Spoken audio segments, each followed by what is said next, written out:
बाबूजी के कहले रही कि बाढ़ आवे से पहले जो कॉलोनी के पैसा मिलल बाटे उ कॉलोनी के पैसा से घरवा बना दे। कम से कम एको गो घरवा अगर बनल रहती एक गो रूम में तो कितना अच्छा से रहती। अब यही मट्टी में नु सारा तो बाढ़ आके पूरा एकदम हमार नीचो को सामान दाल चावल सब पूरा गोल गई। का करी माई बाप ऐसे घर में हमरा गरीब घर में शादी करके धसाया दे बिया त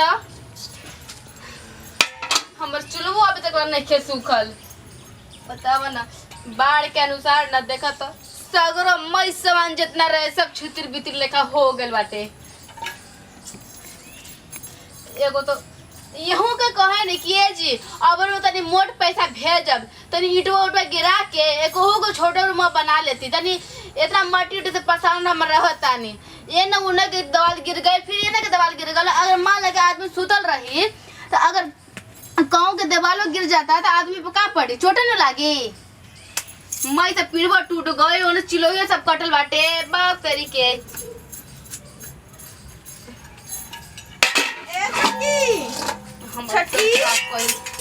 छटकी आई बैठी दीदी बोली।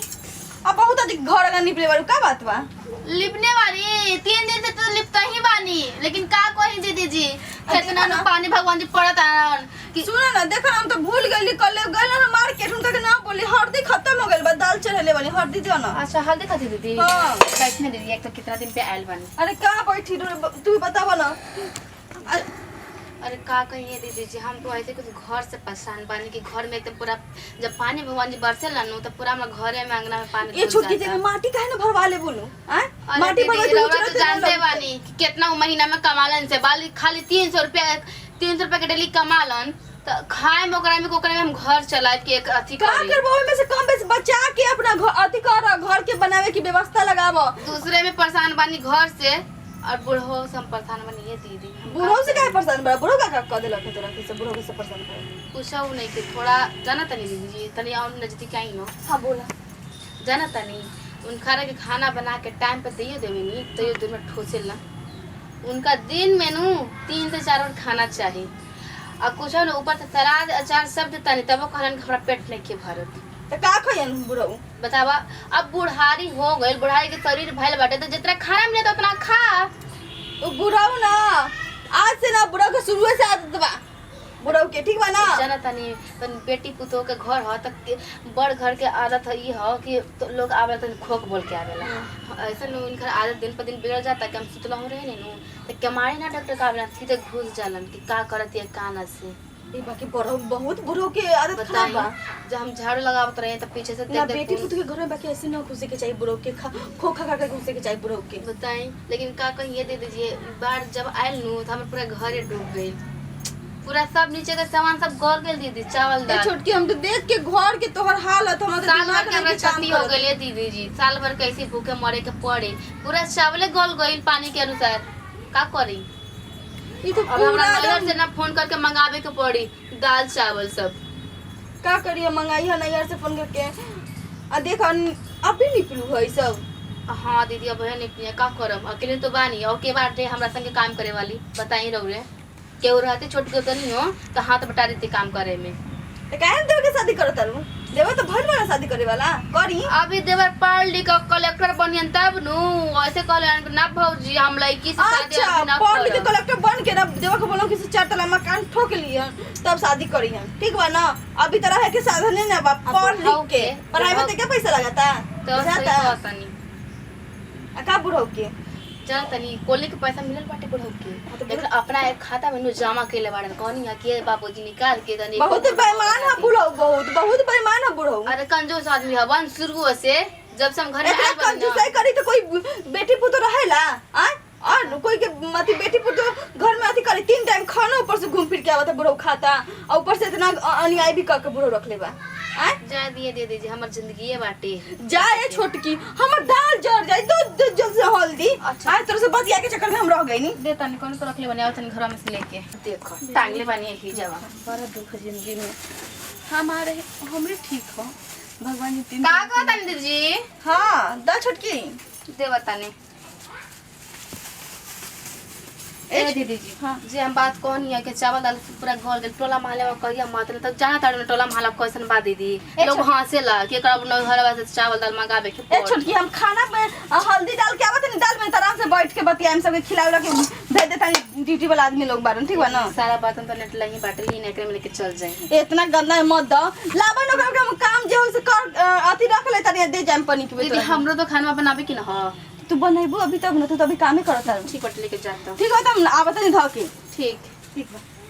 अरे बाप रे नीपा पोता तैयो झाड़ू पोछा बर्तन करता तब खाली दिन भर काम में हमरा एगो बनल बाटे का ये भगवान खाली एगो दुख हमरे जिंदगी में लिखले बड़ा हमरे किस्मत में आय और के एगो किस्मत में नहीं लिखे के खाली एगो हमरे किस्मत में रहे खाली दुख काटे के आय एगो माय बाप तो खाली कहेली कि बेटी एकदम गाय हो के गाय की जौना खुट्टा में बांध ले वाली वही खुट्टा में रो तो इतना सीधा खुट्टा में बांधले वाली ना कि ना तो हम बाहर जा सकेली ना अंदर रह सकेनी रह बीच बीच में पूरा काम करके हम थक गए बनी चल थोड़ा आराम करे आराम ना करब तक आगे चल के देह पे पड़ाव पड़ी हमरा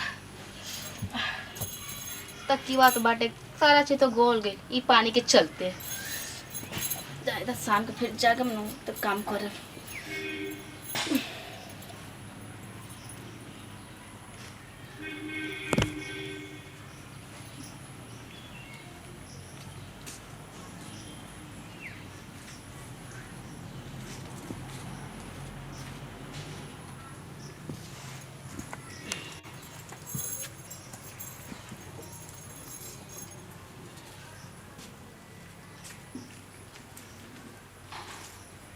आज से दुल्हन सुतल दिया, पंखा के हवा खा दिया, बाहर में मच्छर कटवा कटवा के परेशान हो गए। बाबूजी होय कुल का करता नहीं बाबूजी अरे तोरा के जगावत रहनी नू जगह तो आवाज लगा देती हमरा क्या मुड़ जाती अरे आवाज लगा लगा के हम थक गइल बानी। एक तो बाबूजी राव आदत इतना खराब बा ना इतना खराब हो जाता दिन पर दिन कि राव जब घर में आबे तो कबो कहे नहीं कि हम पुदाई आवत नहीं तनी खोक बोल के आवल करी पुतो के घर है बेटी बहू के घर है। अरे ओइसे काहे डांटत रहलू दुल्हन हमरा के? डांटत नहीं की बाबूजी राव लछनिया के देख के बोलतानी हम न तो हमरा बोले के कोनो शौक नहीं खे। तोरा खातिर हम सोचत रहनी कि का करी ना करी एगो दुल्हनिया बा। हां का ना का करब सुनो तो 5 साल से बानी घर में तनी एगो घर ना बनल एगो महल ना बनल बानी नु मिट्टी के घर में। अरे महल बनी ना महल कब बनी जब जिंदगी अपन सवर जाई तो अब। अरे बबुआ गइल बाने कमाई खातिर। हां रात बेटा इतना धन संपत्ति कमाता रहन कि पूरा घरे बन जाए बिल्डिंग के छपा जाई। अरे कल ही फोन आइल रहे बबुआ के। देखी बाबूजी को हम बात कहता नहीं ठीक नु अगर घर में आवत नहीं बाहरी से चाहे खेत में से तो रोरा पहले बोल किया ठीक है ना घूर के बैठी। बाबूजी तो दूरे रह के बात करी ना हम सब सारा बात सुनता नहीं। अरे हम सोचत तानी कि तंग हो गइल बानी भात दाल तरकारी खात खात हमरा मन करता कि कबहू अंडा लाई कि मुर्गा लाई तरह के खियाई भात दाल तरकारी खात खात मन उबिया हां गइल बा। उबिया तनु डेली चावल दाल खाए थे मन उबिया तनु काहे न ढेर उबियाई? पैसा बाटे घर में तो घर पहले बना ला ओकरा बाद अंडा मछली चावल मुर्गा ये सब खाए के बारे में सोचियो ठीक। अरे अंडा एगो घरे नहीं के बने तो बड़ा अंडा मछली सब खाई खाए के मन दुल्हन, करता। अंडा खइबू तब नु काम धंधा करबू फटाफट हाथ गोर में बाघा न हाँ लगी। तो अपना बेटा के कहती कि 9,000 से ज्यादा नु 15,000 के कमाल कोशिश कर। अरे बबुआ ताकि घरे भेजी न बबुआ की चिंता ना कर तू हम बानी नु। अब रौरा के बुढ़ारी आ गइल ठीक नु रौरा का करे बुढ़ारी में। अरे खियाबे पे पियाबे खातिर हम बानी जिंदा बबुआ कमाता रे कमाए दो उनकरा के। जैतनी बाबूजी जेना हमरा मन करी नु तेना बोल देब कि बाबूजी हमरा ई खाए के मन करता ठीक। अरे हमरा के मन बा कि हफ्ता में 1 दिन 2 दिन भूखे के चाही नु। हां तो ज्यादा शौक बानू तो जा अभी लेके आबा मुर्गा बनावा तानी जा। मुर्गा लाई कि अंडा?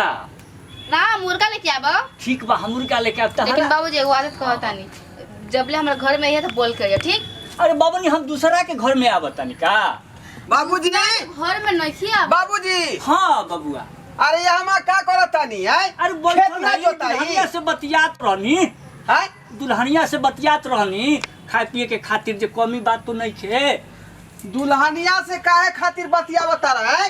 खेती पर ट्रैक्टर लागल बा ओकरा जोताई ना होई। ट्रैक्टर वाला के कह के आइल बानी। ट्रैक्टर वाला के कह चली ना।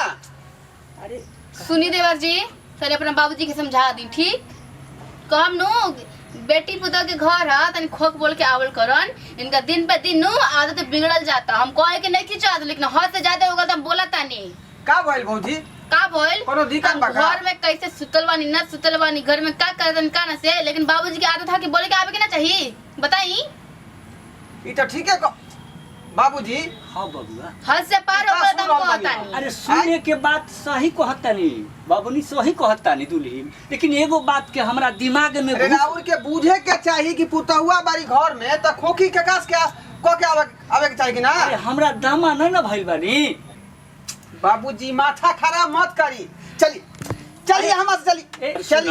जहिया से पवन सिंह के गाना आइल ह, ले लो फुदीना ले लो फुदीना, ओ ले लो फुदीना ले लो फुदीना। चली पुदीना पर मन करता इधर। चलता आका मुर्गा लेके आए। अरे चली ना पूछ बाबूजी। लेता नहीं बाबूजी सीधे और दिमाग में भूसा भरा गल बाटे त भूसे रोही। ठीक बा मुर्गे लेके हम बतारी। रुक जाई। चली। नमस्कार प्रणाम, मैं हूं अंकिता शर्मा। नमस्कार प्रणाम, मैं हूँ पूजा मिश्रा। तो देखने जाना रहा सब वीडियो में कि हमारे ससुर के लक्षण कैसन रहे। ऐसे ना करे के चाहिए। ससुर रहे चाहे कोई भी रहे, घर में अच्छे से बहू बेटी के रखे के चाहिए। घूम फिर के ना खोखे के ना खकारे के, बहू बेटी सुतल है वहाँ पर चल जाए के अथी करे के, तो ये अच्छा रहता नहीं। बहू बेटी के घर में ऐसे भी ससुर को चाहे भंसुर को बोल के आवे के चाहिए कि हाँ कई बार घर में की ना, ऐसे डायरेक्टली ना घुसे के चाहिए। देखिए भैया लोग, और वीडियो देख ली हाँ, गलती सलती हुई से माफ करम। कमेंट में जरूर लिख के बताइम कि हाँ यहाँ पर गलती भइल बा। ठीक बा ना। तो यही वीडियो से लेता नहीं विदाई, अगला वीडियो फिर से मिल जाए। जय हिंद, जय भोजपुरिया समाज।